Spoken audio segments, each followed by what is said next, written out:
জামাতের বিরুদ্ধে আপনার শক্ত অবস্থান বিভিন্ন সময় দেখেছি। ৭১-এ তারা উল্টাপাল্টা করেছে, বলেছেন তাদের ভণ্ডামি ছাড়তে হবে। তারই একটা ক্লিপ দেখে আলোচনা শুরু করি। জামায়াত ইসলামীর কাছে আহ্বান রাখবো, ভণ্ডামি বাদ দেন। আপনারা ভণ্ডামি বাদ দেন। ভণ্ডামি বাদ দিয়ে অন্তরে কি আছে একটু খুলে বলুন। বাংলাদেশের জামাত একটা বাইক দেওয়ার চেষ্টা করতেছে যে তারা খুব সংস্কারের পক্ষে।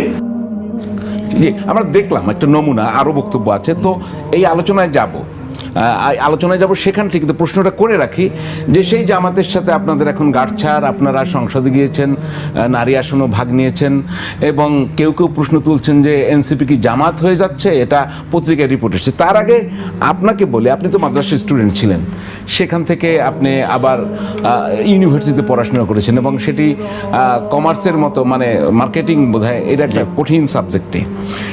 এরপরে আপনি এনসিপি করার আগে আপনি এবি পার্টিতে ছিলেন। শিবির করলেন কখন? আপনি শিবির আমি মাদ্রাসা পড়াকালীন ইন্টার লাইফে করেছি। ফার্স্ট বয় ছিলাম, শিবিরের দাওয়াত এসেছে। ওইখানে আমি ছাত্র দলও দেখি নাই, তৎকালীন সময় ছাত্র লীগও দেখি নাই, কেউ যায় না। তারা একটু অ্যাডভান্স সব জায়গায় দাওয়াতটা নিয়ে যায়। আপনি তো সাথে ছিলেন শিবিরে? হ্যাঁ, সাথে ছিলাম। সাথীর তো শপথ নিতে হয়। শপথ নিয়েছিলাম। কি শপথ নিয়েছিলেন? আপনাকে কে শপথ করিয়েছে? এটা মেবি এখন নারায়ণগঞ্জে যিনি মেয়র ক্যান্ডিডেট হবে, আব্দুল জব্বার ভাই। তো আমাদের ওইটা আসলে আমাদের ব্যক্তি জীবনের সাথে সাংঘর্ষিক না। ওনারা যে শপথটা, এটা হলো মানে সবকিছু ইসলামের পক্ষে বা ইসলামের নীতিতে চলা, সেই জায়গাটায় তারা দিয়ে থাকে। এরকম কোনো গোপন শপথ না কমিউনিস্টদের মতন, যে শপথের ওই শপথের পর তো আমি তাদের সাংগঠনিক প্রক্রিয়া জানি, আর একটু অ্যাডভান্স হলে তো আপনি সদস্য হতেন। আমি সদস্য প্রার্থীও ছিলাম। সদস্য প্রার্থীও ছিলেন, মানে এটা তো ছাত্র শিবিরের হাইয়েস্ট ক্যাডার সদস্য। হ্যাঁ, বলতে পারেন। হ্যাঁ, তো সেটা হলেন না কেন?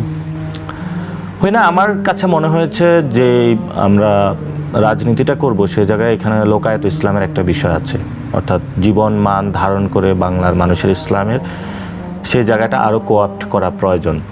এবং আমার মনে হয়েছে আন্দোলন সংগ্রাম সব কিছু নিয়ে শুধু একটা সেকশন না, এখানে তো মুসলমানরা নিপীড়িত বঞ্চিত হচ্ছে, এখানে কিন্তু হিন্দুরা নিপীড়িত বঞ্চিত হচ্ছে, সবাই হচ্ছে। তো আমার তো আসলে যখন আমি স্টেটসম্যান হতে চাবো বা বাংলাদেশ যখন আমি বলবো, সেখানে সবার বিষয়টা চলে আসে। তো আমার এটা ব্রডার হয়েছে, আমি ব্রডার করেছি এবং সবার পক্ষে লড়াই যোগ দিয়েছি। আপনি তো একবার বলেছেন জামাত বাংলাদেশের 90% মুসলমানকে 10 ভাগে নামিয়ে আসছে, এটা কীভাবে?